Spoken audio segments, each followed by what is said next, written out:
Indeed, is it true that you've acquired a house? If so, I'd be interested in living with you. Unexpectedly, my mother-in-law started uttering such an absurd proposition over the phone. She must have caught wind of our recent home purchase from my husband. I could discern my sister-in-law's amused chuckles in the background. Does she believe her laughter can go unnoticed? Honestly, I have no desire to reside with my mother-in-law and the others. I thought my husband shared the same sentiment. However, the fact that they've been informed about our new house. Could it be that they're assuming we'll be living together? The idea that my beloved husband might be in cahoots with them fills me with a bit of apprehension. Yet, I have no intention of yielding to their wishes. Are they trying to manipulate me? If that's their game, I'll reverse the roles.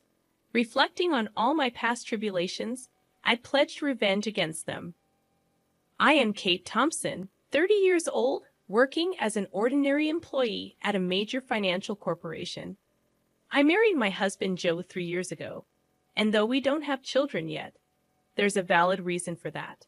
A decision we both took seriously. Joe and I are fully committed to our careers, toiling daily with the aim of advancing.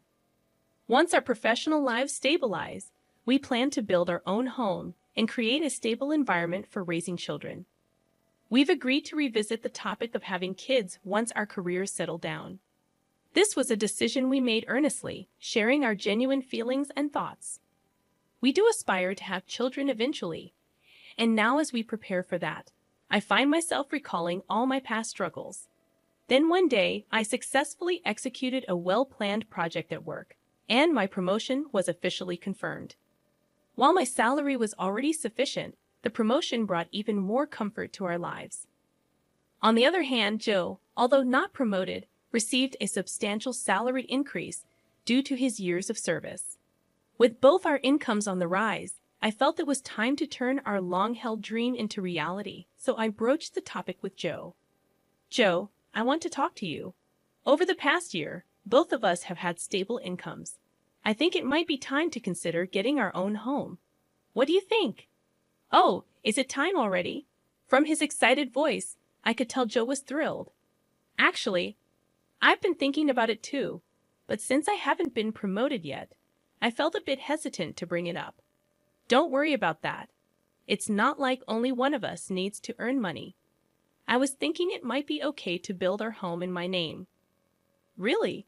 Well, you do earn more now. If you're okay with it, let's build our home in your name. All right, let's proceed with that. Let's go see some model houses on our next day off. Sounds great, let's go. We shouldn't miss this opportunity. I really feel grateful for choosing Joe at times like this, as we share the same values. The following week, we made an appointment to view model homes as planned. We looked at various types of houses, expanding our vision for our own home.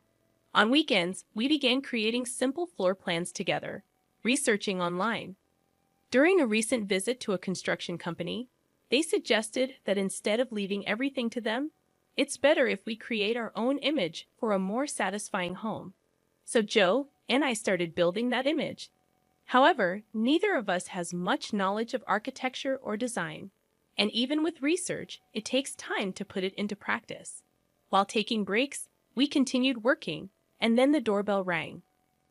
I thought it was a delivery, but when I opened the door, my mother-in-law was standing there unexpectedly. "Huh, Mother? What brings you here so suddenly like this?" My mother-in-law sometimes visits our place without notice. She glared at me and, without a word, took off her shoes and went into the house on her own. I near Joe, surprised by his mother's call, showed a startled reaction. "What's up? Did you have some business around here?" To Joe's question, his mother looked a bit perplexed.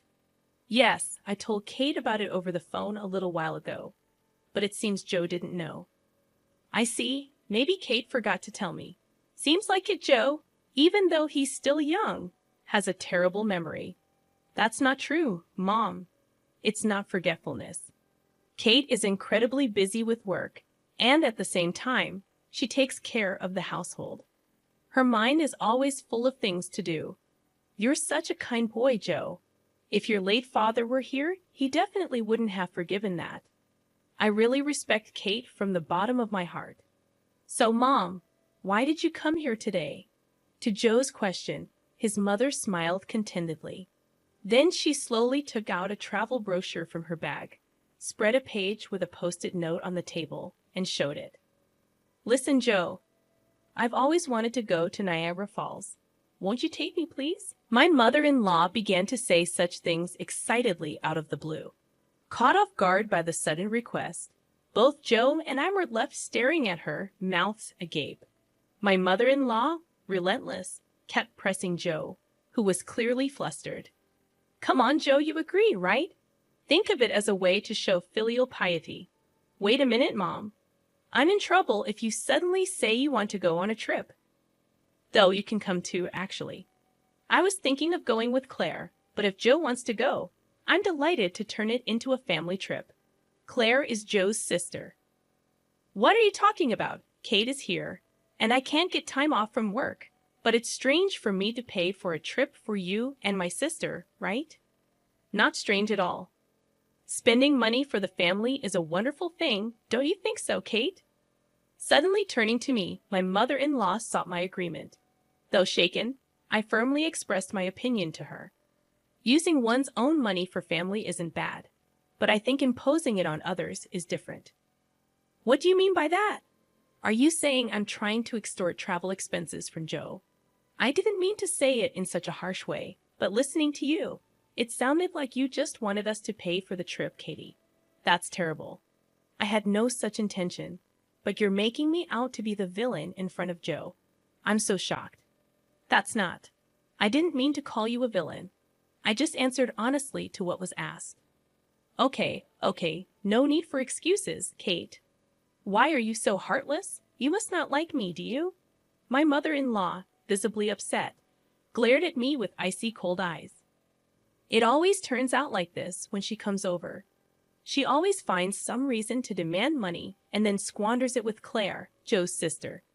Spending money for the family sounds nice, but what my mother-in-law does is practically extortion. The situation is entirely different when Joe gives the money out of kindness, no matter if they're family. I never really liked Joe's mother and sister. According to Joe, his mother and sister became selfish after his father passed away. Joe's father died when he was in high school, and since then, they have lived as a trio. With his strict father alive, he watched over the finances. But with his departure, there was no one to stop them, and they even freely spent the life insurance money. Also, since Claire works part-time and not as a full-time employee, her salary is low, and their life is always on the edge.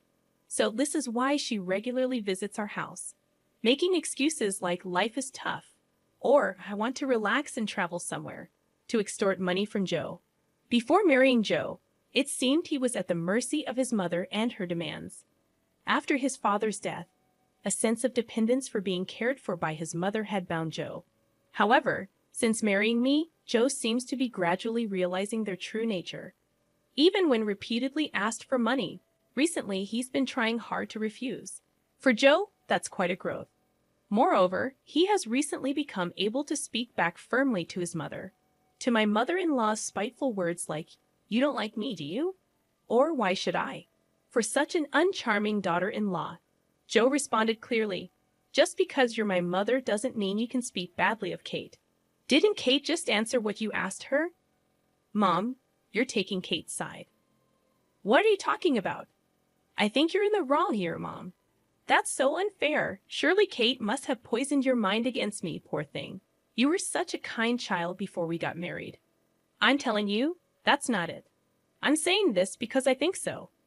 Joe's firm response surprised my mother-in-law, who was not used to being talked back to like that. With a frustrated look, by biting her lower lip, she said, "Fine," and left. Kate, I'm sorry. I'd always make you feel uncomfortable. No, it's okay. You stood up for us this time. Once we build our own home, we'll be further away. Let's not interact with Mom and them. Then yeah, that would be a relief. If you're okay with it, Joe, I'm grateful. The area we're considering for our new home is quite far from our current apartment. improving the convenience for both of our workplaces. Our current apartment is about 5 train stations away from Joe's parental home, but the new house will be 3 times farther and require transfers. The route from the station is also complex, so if we don't give them the address, they won't be able to find our new home. It's a good chance to cleanly break off our relationship with my mother-in-law. Later, we submitted our imagined floor plan to the construction company, and the construction started 2 months later. After about half a year, our $500,000 dream home was completed. We managed to squeeze some time from our busy work schedules to pack a few days before the move. I received a call from my mother-in-law on my smartphone. Busy packing. I turned on the speaker and answered the phone. "Hello," I said, and my mother-in-law started speaking in an unusually high-pitched voice. "Kate, when are you moving? You bought a house, right? I want to live with you." Suddenly, on the phone, my mother-in-law began to say such an outrageous thing. She must have heard about our new home purchase from Joe. I could hear Claire, my sister-in-law, chuckling in the background. "That's great. We can make Kate work for us every day, Mom. You came up with a good idea," said Claire. Do they think their words aren't reaching me? It's clear they plan to piggyback on our move. I imagine them planning to use us for an easy life, honestly. I have no intention of living with them. I thought Joe felt the same. But telling them about the new house, could it be that they're assuming we'll live together? The thought that my beloved Joe might be in league with them fills me with a bit of fear. But I have no intention of letting them have their way. They're probably trying to use me, right? If that's the case, I'll turn it around and use them. I told them the date of our move. Then my mother-in-law and Claire said, "We'll come to the apartment in the afternoon on that day. Take us with you in the car and arrange the movers for us too." They hung up after making their demands. But of course, I have no intention of complying. For now, I'll check the facts with Joe. As I was about to go and tell Joe this, he was already standing behind me. "Joe, you were there. I came to say we should take a break. But was that Mom on the phone just now?" "Ah, yes. I was going to talk to you about it too. Why did you tell your mother about our new home?" "It's not like that. Actually, when Mom came over last time, she seems to have seen the floor plan of our new house. She kept pestering me about it every day, so Kate, I'm really sorry." "I see. So you don't intend to live with your mother, right?" "Of course not. After hearing that phone call, I'm even thinking it's better to cut ties with her." Joe's expression was filled with more anger than ever. It was the first time I had seen him this angry. From what Joe told me, my mother-in-law had seen the layout of our new home and was convinced it was a spacious house. She had pretended to be interested and called Joe repeatedly, asking him about the number of rooms and details of the facilities. But it seems that Joe is on my side, which relieved me. Then there's no problem at all. This made me determined to get my revenge on my mother-in-law. I've had enough of her saying whatever she wants. But it's goodbye to that now. I'll make sure to settle this properly. And so the day of the move arrived. Joe and I had the movers transport our things in the morning and headed to our new home in our car. By the time we finished moving everything, it was already past 1 p.m. Checking our phones while taking a break, we saw dozens of missed calls from my mother-in-law. "She called me too," Joe said, sounding weary. Then my mother-in-law called again. I answered the phone with the speaker still on. "Hello? Hello, Kate. Where are you? I told you I'd be at the apartment in the afternoon, didn't I?" Yes, you did say that. So what can I do for you?" "What do you mean you didn't arrange for the movers? I've been waiting at home, and not a single truck has shown up.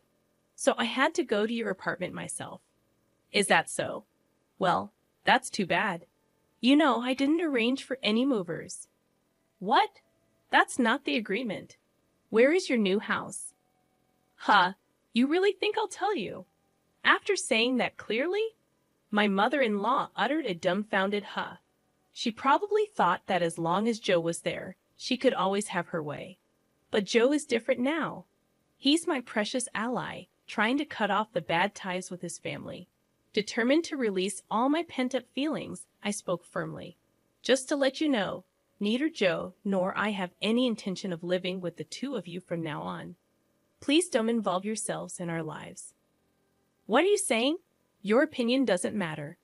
It's up to Joe to decide. At least tell me where the new house is right now. Huh. How are you going to get here without even knowing the address? This house is in my name. I have the right to decide who lives here. If you two just barge in, it's trespassing, and I'll sue you right away. What? Trespassing? How rude to say that about your husband's family. At that point, Joe spoke up in a deathly cold voice. Family? My father, who was a family member, is already gone, isn't he? What are you saying, Joe? After hearing that last phone call, I'm utterly fed up with you two. Just having a blood relation with you is embarrassing. From now on, my family is only Dave and Kate. I no longer consider you two as my family. Wait, Joe, don't say such things. Don't bother us again, got it? With that, Joe hung up without waiting for her reply. He swiftly set his phone to block her calls. Hey, Joe, are you really okay with this? Yeah, I finally realized that Mom was just using me to her advantage. I feel completely relieved now. Joe looked truly refreshed, sincerely believing what he said. That's how we, as a couple, managed to cut off the bad ties with my mother-in-law and sister. Afterwards, they had to change their lifestyle drastically, as Joe stopped supporting them completely. Without any contact with Joe, they lost their fallback option. Later on, my sister-in-law's part-time income wasn't enough, and my mother-in-law had to start working part-time as well. Being a housewife for so long, she wasn't used to the working environment and was clumsy, often being disliked at her workplace. Meanwhile, we live a peaceful life in our new home with no sudden visits from my mother-in-law anymore. We are truly stress-free. I'm endlessly grateful to Joe for believing in me and cutting ties with his toxic blood relatives. We might face various challenges in the future, but even then, I trust Joe, and we will support each other and walk through life together.